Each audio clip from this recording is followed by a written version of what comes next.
होने के पहले यहाँ जो संत रहते हैं तो शरीर छोड़ देते हैं, नहीं रह पाते हैं, यहाँ गंधराएँ आती हैं, ऐसा बहुत सारी चीज़ें कहते थे। और ये सच है कि यहाँ ऐसा कुछ है और विशेष ज़्यादा आप न पूछना। महाराज जी गंधराएं कौन सी किसको कहते हैं? महाराज गंधराएँ जो है तप में बाधा डालने के लिए जैसा होता है, अच्छा, उनको कहते हैं। आपकी कभी तप में बाधा डालने के लिए कोई आई गंधराएं? अरे तो इस बारे में तो होता है थोड़ा बहुत, मगर हमको मना कर दिया गया कि न बोलना उनसे और ना किसी के उनके बारे में किसी को विशेष। यहाँ दिखे हैं, ऐसा नहीं। शेर भी दिखा एक बार, एक गुलबग्गा भी दिखा एक बार, चीता भी दिखा। चीता तो यहीं मंदिर के पीछे से गया।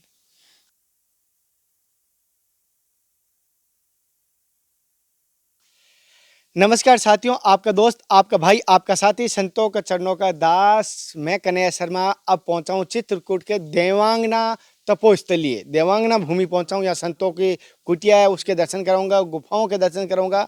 यहाँ जल गुफा है, जी हाँ, एक ऐसी गुफा जिसके अंदर जल बहता है। और जैसे आप देख पा रहे हो पर्वतों को, जिसे मैं दिखाना कोशिश कर रहा हूँ, जैसे आप देख पा रहे हो इस आकृति को, ये पत्थर की जो आकृति दिखाई दे रही है आपको, और आपको लगता होगा लेकिन ये संतों का कहा जाता है आसन रहा है। और ऊपर भी दिखाना कहते हैं, यहाँ पर चिन्ह है बने हुए जैसे राम जी के।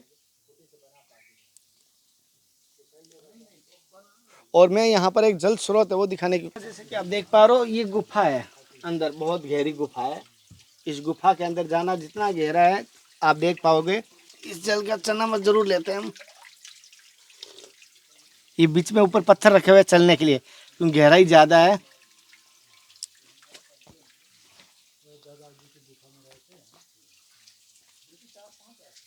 जैसे कि आप दिखा देता हूँ, ये एक पात्र बनाया हुआ है, यानी जैसे पत्थर को काट के, जैसे आप देख पाएंगे साइड से पूरा पत्थर को काट के कुंड जैसा बनाया हुआ है।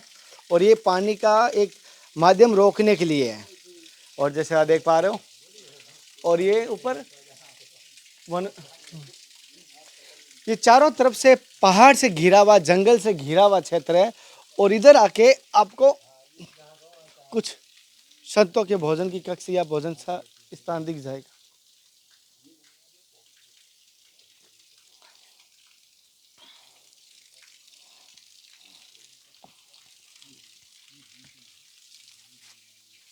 महाराज जी भोजन यही बनाते हैं क्या? सब कुछ अच्छा कुछ दे दिया।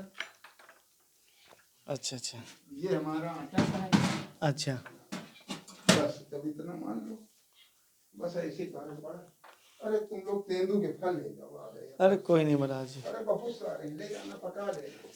साथियों, जैसे कि मैं बता दूं, महाराज जी की यहाँ पर राशन की व्यवस्था हम करने की कोशिश कर रहे हैं सभी भक्तों के सहयोग से।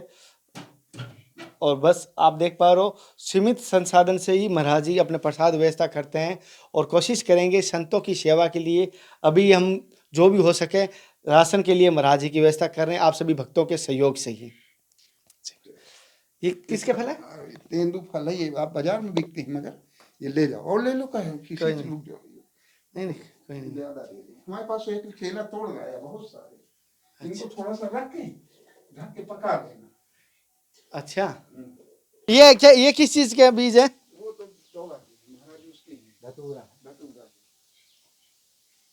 धतूरा? कौन सा धतूरा, भांग वाला? नहीं, ये धतूरा है। अच्छा, शिव शंकर जी। जंगल में किस प्रकार की आपकी दृष्टि से जड़ी बूटियां हैं यहाँ पर? ये आप समझिए, जितने पेड़ आप देख आए सब जड़ी हैं, पर उसको जानने वाला चाहिए। उसको जानने वाला चाहिए। यहाँ आप महाराज कितनी जड़ी बूटियों को यहाँ जानते हैं कोई या नहीं? इतना कैसा? आप जानते हैं कुछ जड़ी बूटियों के नाम यहाँ पर? अरे मतलब हैं तो बहुत सारी हैं, तो आप क्या करेंगे इससे? ऐसे देखो, भक्तों को ऐसे किसी भक्त को आना चाहिए तो उसमें होता क्या है कि कोई हर चीज की एक मात्रा होती है, और कोई ऐसे बिना जाने कम और ज्यादा दे दिया। नहीं, किस बीमारी की जड़ी बूटियाँ मिल सकती है यहाँ आपके देखो, पास? बुखार की है, खांसी की है, और तुम्हारे बवासीर की होते हुए भी बना नहीं पा रहे हैं, क्योंकि कुछ चीजें नहीं मिल पाती हैं। और तुम्हारे और दवाई बहुत सारी है, मतलब सभी प्रकार की ये है, उनको जानने वाला चाहिए। जानने वाला चाहिए। यहाँ पर बहुत सारी जड़ी बूटियाँ है, लेकिन महाराज जी कह रहे जानने वाला चाहिए, और यहाँ पर मिल जाती है। महाराज जी बहुत बढ़िया। अगर कोई भक्त यहाँ जड़ी बूटियों की जानकारी रखता है तो इस स्थान पे आके वो परख कर सकता है। हाँ, ले जाते हैं लोग, ले जाते लोग। बहुत लोग आते हैं। यहाँ पर जड़ी बूटियों के लिए बाहर से लोग आते हैं। अगर जो भाई जड़ी बूटियों को पहचानता है और कोई जड़ी बूटी लेना चाहता है तो इस स्थान पे आ सकता है। और इस स्थान के बारे में एक बार महाराज जी से वापस पूछ लूँ, गलती नहीं। महाराज जी कौन सी जगह है ये? देवांगना है। देवांगना है, इसको चित्र देवांगन कहते हैं, देव का देवांगना। आंगन कहा जाता है। देवांगना उसी से हाँ, ली है। महाराज जी मुझे थोड़ा प्रणाम स्वीकार करें। कोई भूल चूक हो तो इससे बहुत को माफ कर देना महाराज जी। महाराज जी आपका शुभ नाम? भगवान शरण है। अच्छा महाराज जी, जैसे इस स्थान का क्या महत्व है जहाँ पर आप ठहरे हो आके? देखो इस स्थान में भगवान जो है चित्रकूट में सर्वप्रथम वाल्मीकि आश्रम होके यहाँ आए थे। अच्छा। और यहाँ जयंत की पत्नी देवकन्या, उसने यहीं तप किया था। अच्छा। और जब भगवान यहाँ आए थे तो सभी देवता यहाँ की एक सभा हुई थी। तब भगवान ने उनको आश्वासन दिया कि अब निश्चरों का संहार होने का समय आ गया है करीब। और यहीं पे पास में पंपासुर जब आप गए हैं तो वहाँ पंपासुर नाम के राक्षस का ही संहार किया था। अच्छा। और महाराज जी जैसे कि मैं कहना नहीं चाहिए बहुत सारा आश्रम में टिकता है, लेकिन आपका क्या भाव है कि आप इस जंगल में, पहाड़ों में, पत्थरों में आके? नहीं, ऐसा है ना कि वो तो अपना अपना है, जिसको जैसे अच्छा लगे रहते हैं। मगर जो है जो तप की होता है वो एकांत में ही एकाग्र होता है। तब एकांत में होता है। बड़ी सुंदर बात है। और महाराज जी जैसे कि यहाँ के, जैसे कि आपको आने के बाद मैंने ये सुना है कि यहाँ पे जंगली जानवरों का रहता है, आवागमन रहता है, सांप का, शेरों का, चीतों का। तो वो अपना काम करते हैं, हम अपना कार्य कर रहे हैं। तो आपको भी कभी दर्शन हुए यहाँ? हाँ हुए तो हैं, मगर वो अपने लिए घूम रहे हैं, हम अपने लिए घूम रहे हैं। ऐसा उनका भ्रमण अपने लिए है, हमारा अपने लिए है। वो किसी से ऐसे उनको छेड़ो मत, तो किसी से बोलते नहीं। आपको कभी ऐसा नहीं लगा, डर नहीं लगा कभी सामने आ गए तो? डर क्या होता है संत जीवन में आकर के, डर किस चीज का। महाराज जी जैसे कि आपको यहाँ आने के बाद कैसा अनुभव लगा, ये क्या तृप्ति हो रही है यहाँ पे? अब ये तो स्वयं पे ही जाना जा सकता है बस। या तो वही है कि खुद करके देखो। या खुद करके देखो। कभी आपको राम जी के, हनुमान जी के कभी दर्शन हुए यहाँ पर? ये देखो बहुत जटिल क्वेश्चन है। तो ये जो है किसी को होते भी हैं तो नहीं बोलेगा, और जिसको नहीं भी हुए तो कोई अपना अपना आश्रय है। मगर हमें अभी ऐसा कुछ हुआ नहीं। ऐसा हुआ नहीं। अच्छा, मतलब महाराज जी मैंने एक सुना है, जैसे आपने भी बताया होगा, जैसे यहाँ पे कोई पहले भी संतों की तपोभूमि रही है, पहले भी यहाँ संत रहे हैं। हाँ रहे हैं, बहुत लोग रहे हैं, शुरू से रहे। बीच में 10 साल खाली भी पड़ा रहा है, क्योंकि यहाँ कल बहुत लोग कहते थे यहाँ की, जब हम लोग आने के पहले, कि यहाँ जो संत रहते हैं तो शरीर छोड़ देते हैं, नहीं रह पाते हैं, यहाँ गंधराएँ आती हैं, ऐसा बहुत सारी चीज़ें कहते थे। और ये सच है कि यहाँ ऐसा कुछ है। और विशेष ज़्यादा आप न पूछना महाराज उसका। जी गंधराएं कौन सी, किसको कहते हैं? महाराज गंधराएँ जो है तप में बाधा डालने के लिए जैसा होता है, अच्छा। उनको कहते हैं। आपके कभी तप में बाधा डालने के लिए कोई आई क्या अंदर? अरे तो इस बारे में तो होता है थोड़ा बहुत, मगर हमको मना कर दिया गया कि न बोलना उनसे, और न किसी के उनके बारे में किसी को विशेष जानकारी देना। अच्छा महाराज, जैसे आपके पास बहुत सारे भक्त भी आते होंगे या शिष्य भी आते हो, तो भगवत प्राप्ति के लिए आप क्या मार्ग कहते हैं? देखो सबसे पहला मार्ग है तो देखो त्याग से तब शुरू होता है। और सबसे बड़ा, हर जगह आदमी सुनता है झूठ न बोलो, दूसरे को तकलीफ न दो, दूसरे के लिए अच्छाई करो। तो कोई मानता है क्या?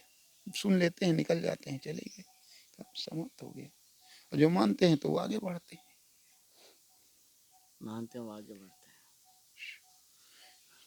अच्छा, तो महाराज ये होता है कि चमत्कार को नमस्कार करते हैं, कोई ऐसी चमत्कारी घटना नहीं नहीं, बताइए। हमारे पास कोई चमत्कार नहीं है, हमारे पास कुछ नहीं है, जैसे देख रहे हैं वैसे ही है।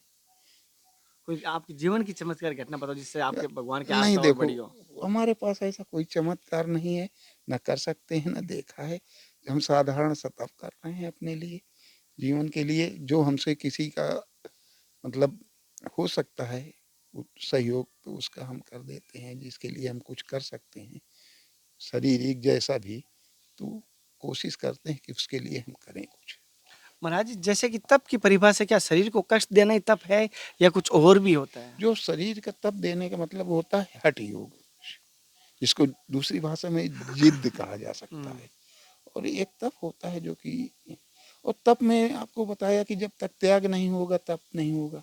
जैसे लोग घर छोड़ते हैं, द्वार छोड़ते हैं, कपड़े छोड़ते हैं, कोई कुछ छोड़ता है, त्याग है ना। तो त्याग ही तप की पहली बार सीढ़ी है। अच्छा महाराज जैसे कि त्याग है ना, जैसे कहते हैं ना अपनी चीज को त्यागा जाए, और संसार तो अपना है नहीं, चीज घर अपना है नहीं, हम ये त्यागा किसे? बताइए आप कि इस संसार में आपका है क्या? हम आपसे पूछ रहे हैं कि आप बता सकते हैं कि इस संसार में आपका क्या है? वही तो हम भ्रमित हाँ, हो गए महाराज हाँ, जी। हाँ। ये आपका शरीर भी आपका नहीं है। तो हम किस पर त्याग कर हाँ? पाएंगे? आप अपने वो गलत भावनाओं को, गलत मन को त्याग करो और सही मार्ग की ओर बढ़ो। वही अच्छा, बड़ी बात है। लोग कहते हैं ये त्यागा वो त्यागा, और रियल में वो याद रहता है वो क्या त्यागा। अरे वो जो त्यागा वो तो ठीक है। सबसे पहले हमें सही मार्ग की ओर बढ़ना है और गलत भावनाएं, गलत सोच, गलत जो भी है, जो समाज से हट के है, ईश्वर के पथ से हट के है, उसको त्याग करना है। उसको त्याग। अच्छा, तो महाराज जी जैसे कि आप हमारे भक्तों को क्या मार्गदर्शन देंगे, और भी साधक हैं, उनको क्या कहें? देखो कोई भी हो, सबसे पहली चीज है केवल दूसरे अपने झूठ न बोलो, अपने शरीर से दूसरे को तकलीफ ना हो। जहाँ तक हो तो किसी का सहयोग करो। उस तो यही मार्ग है। इससे बड़ा क्या है? परहित सरित सर्व नहीं दाई और पर पीड़ा से दुख दाई। तो ये मतलब दूसरे का हित ही करते रहो, तो उसी में बहुत बड़ा तप है। अच्छा महाराज इन दिनों में यहाँ पर कोई पहाड़ों में जंगलों में कोई जानवर या जीव आया अभी इन दिनों? नहीं, हाँ दिखे हैं, ऐसे नहीं। शेर भी दिखा एक बार, एक गुलबग्गा भी दिखा एक बार, चीता भी दिखा। चीता तो यहीं मंदिर के पीछे से गया।